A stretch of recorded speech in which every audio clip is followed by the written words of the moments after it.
Hi all. இன்னைக்கு லஞ்ச்க்கு சிம்பிளா lemon rice and potato fry பண்ணலாமான்னு கேட்டேன். லெமன் ரைஸா? அதெல்லாம் எனக்கு வேணான்னு சொல்றாங்க. சரி, அப்புறம் என்னதான் வேணும்னு கேட்டா, 1/2 கிலோ கம்மா மீனா வாங்கி இலை குழம்பா பச்சை மிளகா முழு தக்காளியை பிச்சு போட்டு சுறுசுறுன்னு தாளிச்சு லைட்டா சோத்த கொலைய விட்டு வாழை இலையை எடுத்துட்டு வந்து கொட்டுப்பாறை மாதிரி கொட்டி அப்படியே குடலுக்குள்ள கொடுத்தாலே தெரியும். பெங்களூர்ல கம்மா மீனுக்கு நான் எங்க போறது? சரி, ஏதோ ஆசைப்பட்டுட்டீங்க, வாங்கிட்டு வாங்கன்னு சொல்லிட்டு நான் குழம்புக்கு ரெடி பண்ண ஸ்டார்ட் பண்ணிட்டேன். இன்னைக்கு கொஞ்சம் டிஃப்ரெண்டா ட்ரை பண்ணலான்னு அரைச்சி விட்ட மீன் குழம்பு செய்யவான்னு கேட்டேன். என்ன வேணா பண்ணு, ஆனா நல்லா காரசாரமா சுறுசுறுன்னு இருக்கணும்னு சொன்னாங்க. சரின்னு யூஸ்வலா செய்யற மாதிரி தான், ஆனா லைட்டா சேஞ்சஸோட இன்னைக்கு ஒரு புது ரெசிபி ட்ரை பண்ணேன். யூஸ்வலா மீன் குழம்பு வச்சாலே கூட கொஞ்சம் சிக்கன் இல்லைன்னா மட்டன் வாங்கிக்கலாமான்னு கேட்பாங்க. ஆனா இன்னைக்கு என்ன ஆச்சுன்னு தெரியல, குழம்புல மீன் போடுறதுக்கு முன்னாடியே செம்ம ஸ்மெல்லா இருக்குன்னு கிச்சனுக்கிட்டயே சுத்திக்கிட்டு இருந்தாங்க.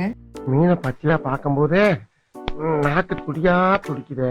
என்னடா இது ஓவர் ஹைப்பா இருக்கே, சொதப்பிடக்கூடாதுன்னு அப்பதான் தோணுச்சு. ஆனா மீனை போட்டு கொதிக்க விட்டு இறக்கும் போதே எனக்கு கன்ஃபார்ம் ஆயிடுச்சு இன்னைக்கு குழம்பு சூப்பரா இருக்க போகுதுன்னு. அவங்க கேட்ட மாதிரியே நல்லா புளிப்பா காரசாரமா சுறுசுறுன்னு ஒரு மீன் குழம்பு, கொஞ்சம் லைட்டா குழைய விட்ட சாதம், வேக வச்ச முட்டை, அதுவும் சாப்பாடு சாப்பிட்டதுக்கு அப்புறம் பாப்பா கொடுத்த ரியாக்ஷன்,